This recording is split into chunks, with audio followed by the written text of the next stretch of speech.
Hello guys, कैसे आप सब लोग। उम्मीद है कि आप सब लोग ठीक ठाक खैरियत होंगे। आज की वीडियो हम कवर करने वाले डिस्कोर्स एनालिसिस के एक most important topic multi modal discourse analysis के बारे में। लेकिन इससे पहले अगर आप हमारे चैनल पर नए मेहमान आए then please do subscribe the channel for more videos. दोस्तों, इस टॉपिक की हम पहले अच्छी तरह डिफिनीशन को अंडरस्टैंड करेंगे, देन हम इसकी बैकग्राउंड पर जाएंगे कि इसकी बैकग्राउंड क्या है मल्टी मॉडल डिस्कोर्स एनालिसिस की, ये कहां से आया है। एंड देन हम मल्टी मॉडल डिस्कोर्स एनालिसिस को एग्जांपल के थ्रू अंडरस्टैंड करेंगे। And then we will proceed with the use of multi modal discourse analysis, that in which fields, in which text, in which context multi modal discourse analysis can be used. And I will provide the notes of this topic at the end of the video. So let's go. Friends, multi modal discourse analysis के अंदर multi modal के अगर हम word को समझे तो हमें पता है कि मल्टी मीन्स कई, यानी कि जो बहुत सारे हो, जो कई हो, मुख्तलिफ हो। And then modal means different kinds of changes, यानी कि कई और डिफरेंट काइंड्स ऑफ चेंजेस और डिस्कोर्स एनालिसिस के अंदर। तो इस टॉपिक को हम किस तरह अंडरस्टैंड करते हैं, पहले हम इसकी डिफिनीशन को देखते हैं और डिफिनीशन के थ्रू हम इसको अंडरस्टैंड करते हैं और फिर आगे जाके उनको अच्छी तरह एक्सप्लेन करते हैं। So multi modal discourse analysis considers how text draw on modes of communication such as pictures, films, videos, images and sound in combination with words to make meaning। Multimodal discourse analysis किसी भी text को understand करता है, draw करता है on modes of communication के अंदर जितने भी चेंजेस आ जाती है इसके बेस पर टेक्स्ट को देखता है और उसको कंसिडर करता है। और वो चेंजेस किस चीज के रूप में हो सकती है, वो पिक्चर्स के रूप में हो सकती है। अगर हम किसी भी टेक्स्ट के अंदर पिक्चर्स को इंसर्ट करें तो उस टेक्स्ट के वर्ड्स के साथ साथ ये पिक्चर्स भी उस टेक्स्ट की मीनिंग को कन्वे करने में बहुत ज्यादा कंट्रीब्यूट करती है। एंड देन फिल्म्स के थ्रू हम अपनी वर्ड्स, अपनी लैंग्वेज, अपने टेक्स्ट को कन्वे कर सकते हैं। एंड देन वीडियोस के through, and then images and sound. अब साउंड में हम म्यूजिक की साउंड भी ले सकते हैं, जिस तरह अब मैं बोल रहा हूँ इस साउंड को भी ले सकते हैं। यानी कि मैं एक टॉपिक जो कि एक टेक्स्ट के उसको अंदर चेंजेस लाके इसके अंदर मोड्स लेके अब अपनी साउंड के थ्रू इसको पहुंचा रहा हो, इसको कम्युनिकेट कर रहा हो। यानी कि ना सिर्फ ये वर्ड जो मैंने बोर्ड पर लिखे ये मीनिंग पहुंचा रहे, बल्कि जो मैं बोल रहा हूँ, जो मैं साउंड प्रोड्यूस कर रहा हूँ, ये भी इस टेक्स्ट की मीनिंग, इस टॉपिक की मीनिंग को कन्वे करने में कंट्रीब्यूट कर रहा है। And then multimodal discourse analysis also considers print genres as well as web pages, film, television programs, etc.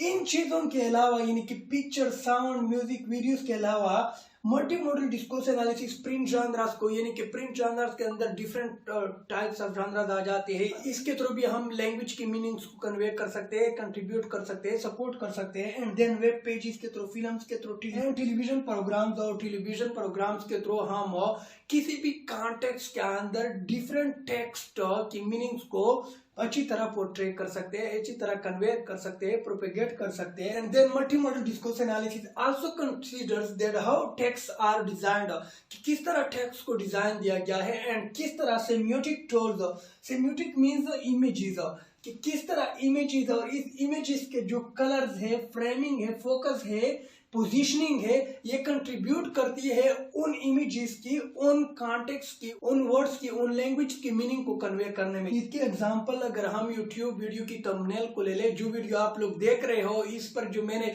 Video का टाइटल लिखा है, इसके अंदर जितने भी मैंने पिक्चर लगाई है, इसको ले ले थंबनेल में। तो इसके अंदर जो कलर मैंने दिया है, अगर फॉर एग्जाम्पल मैंने इस वीडियो की कलर जो दिया है, किस तरह का कलर है, आई कैचिंग कलर है, डार्क है, देन फ्रेमिंग, किस तरह की स्टाइल मैंने लगाई है इन राइटिंग्स की, फोकस जो मेरा इमेज लगा है इस थंबनेल के ऊपर, मैंने ज्यादा फोकस किया है, बड़ा किया है, छोटा किया है।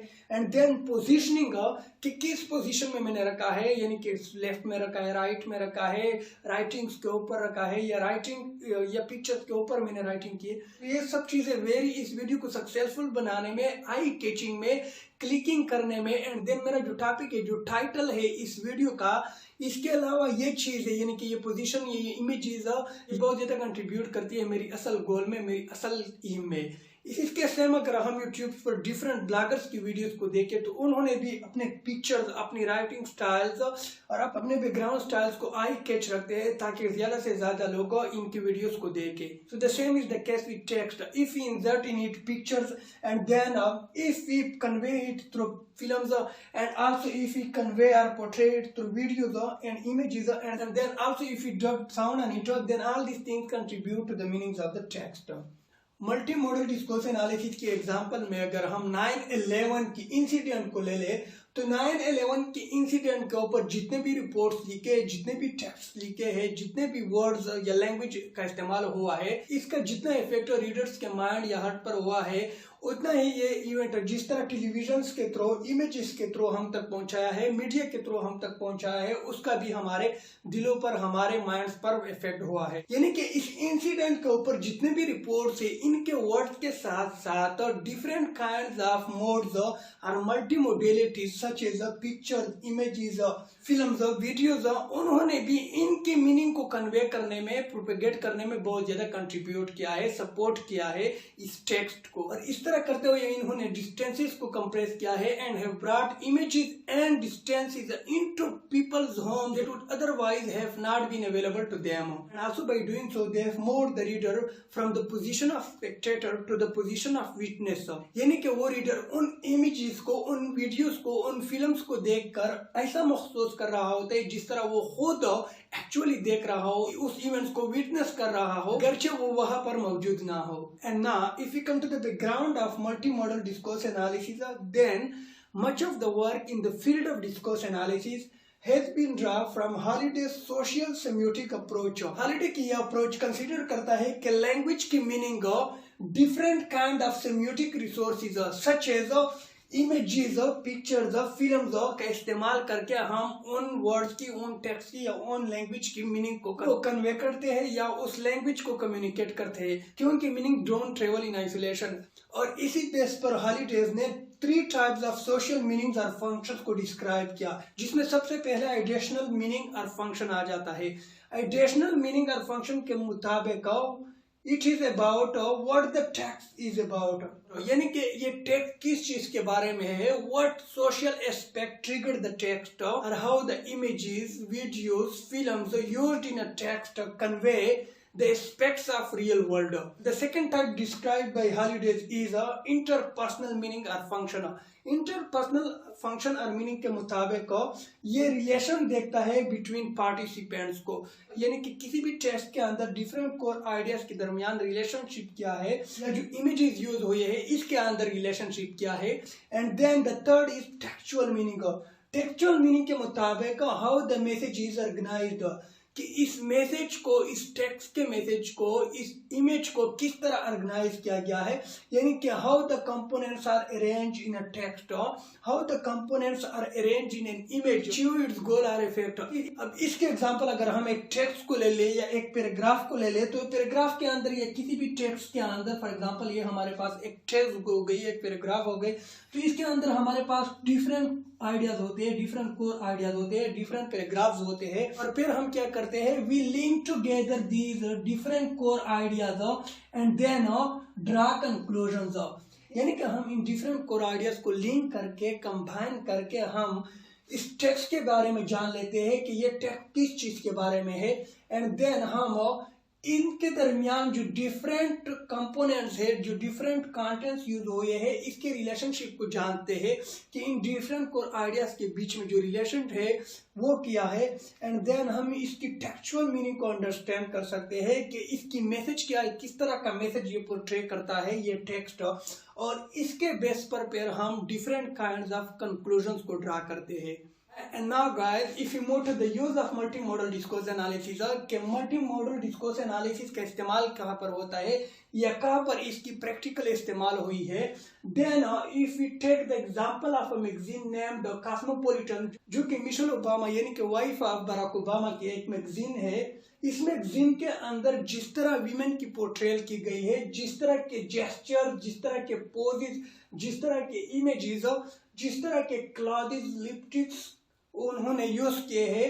ये इस मैगजीन के अंदर जितने भी वर्ड्स है, जितने भी पैराग्राफ्स है, जितने भी सेंटेंसेस है, क्लासेस है, वो जितना इस मैगजीन की कोर आइडियाज को, इसके मैसेज को, इसके गोल्स को पहुंचाने में मदद करती है, प्रोपेगेट करने में मदद करती है, कंट्रीब्यूट करती है, इन्हीं को कन्वे करने में कंट्रीब्यूट करती है, तो उनके साथ साथ ये चीजें भी इतना कंट्रीब्यूट करती है। यानी कि अगर इस मैगजीन के फ्रंट पेज पर या इस मैगजीन के टेक्स्ट के अंदर पेजेस पर जिस तरह के पिक्चर्स उनके बनाए होते हैं, जिस तरह के पोजेज उन्होंने दिए होते हैं, फॉर एग्जांपल अब डिफरेंट पोजेज डिफरेंट मीनिंग्स दे देते हैं।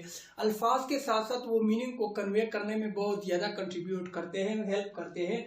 एंड देन किस तरह के क्लॉथेस उन्होंने पहने होते हैं, वो किन किन जगहों पर शॉपिंग करने के लिए जाती है, कौन कौन से ब्रांड्स की क्लॉथेस को इस्तेमाल करती है, किस तरह की हेयर स्टाइल्स उनकी होती है, तो ये सब चीजें उन अल्फाज की मीनिंग्स को कंट्रीब्यूट करने में मदद करती है। यानी कि ये सारे मल्टी मोड्स है जो किसी भी टेक्स्ट की मीनिंग्स को पोर्ट्रे करने में कंट्रीब्यूट करती है। एंड देन अगर हम इसके और में एग्जांपल ले ले, या इंटरव्यू की एग्जांपल ले ले, या जनरल एग्जांपल ले ले, तो अगर कोई बंदा गेजिंग कर रहा है तो हम समझ लेते हैं कि वो सीरियस मोड में है। देन अगर वो किसी इंटरव्यू के दौरान फर्म बैठा हुआ है, यानी कि सिटिंग फर्म हो, then we can sense that the man is confident. या अगर जनरल लाइफ में हम देखें तो जब आप दो बंदों को देखते हैं और आप उसके बारे में नहीं जानते और वो एक दूसरे से नजर चुराते हैं, तो आप समझ जाते हो कि there is something secret alliance between them हो, कि यानी कि उनके अंदर कुछ तो चल रहा है, तो आप समझ लेते हो। यानी कि आप उसके आंखें चुराने के बेस पर मीनिंग एक्सट्रैक्ट करते हैं और आप उनके बीच सीक्रेट अलायंस को जान लेते हैं। इसी तरह हम डिस्कोर्स एनालिसिस के अंदर भी different kinds of gesture, poses और इमेजेस और फिल्म्स और वीडियोस का इस्तेमाल करके उनकी मीनिंग को जानते हैं। और ये सब चीजें जितना एक टेक्स्ट की वर्ड्स हो उस टेक्स्ट की मीनिंग को पोर्ट्रे करता है, ये चीजें भी उतने ही कंट्रीब्यूट करती है उस टेक्स्ट की मीनिंग में जितना वो वर्ड्स करते हैं। सो फ्रेंड्स, जो लेक्चर हमने अभी मल्टी मॉडल डिस्कोर्स एनालिसिस का दिया, इस लेक्चर का ये नोट्स फॉर्म है। इस नोट फॉर्म से आप नोट्स बना सकते हो, पेपर के लिए क्वेश्चन तैयार कर सकते हो। ये इसका डिफिनीशन पार्ट है, जो डिफिनीशन मैंने बोर्ड पर लिखा था, ये अब इसका कंप्लीट डिफिनीशन है, आप यहाँ पर देख सकते हैं नोट्स में, यहाँ से आप पिक कर सकते हो यहाँ पर। एंड देन ये इसकी एग्जाम्पल 9/11 इंसिडेंट की एग्जाम्पल है, इसको भी आप एग्जाम्पल या क्वेश्चन में ऐड कर सकते हो, इसको अच्छी तरह लिख सकते हो, इससे नोट्स बना सकते हैं। एंड देन हमने वहाँ पर बैकग्राउंड की बात की थी, तो ये इसका बैकग्राउंड है। डिटेल में हमने वहां पर इसकी 3 जो सोशल मीनिंग या फंक्शंस है वो बताए थे, आइडेशनल, इसके अलावा इंटरपर्सनल एंड देन टेक्सचुअल जो मीनिंग है, तो इसे आप नोट्स बना सकते हो। इसके अलावा इसके बैकग्राउंड में स्ट्रेस और जेविट का अप्रोच है, इसको भी आप क्वेश्चन में ऐड कर सकते हो। मैंने लेक्चर में इसको इसलिए एक्सप्लेन नहीं किया है क्योंकि वीडियो बहुत ज़्यादा लंबी होनी थी, तो इस वजह से आप यहाँ पर अगर चाहे तो आप क्वेश्चन में ऐड कर सकते हो। एंड देन हमने इसकी यूज़ का बताया था, तो इसका मल्टी मॉडल यूज़ का हमने कॉस्मोपॉलिटन मैगजीन की बात की थी, तो इसको आप यहाँ पर देख सकते हो कि किस तरह इसका यूज़ है मल्टी मॉडल डिस्कोर्स एनालिसिस का। इसको आप यहाँ से देख सकते हो और इसको आप इससे नोट्स बना सकते हो इसी तरह। So there was all about multimodal discourse analysis. I hope you guys have understood it very well.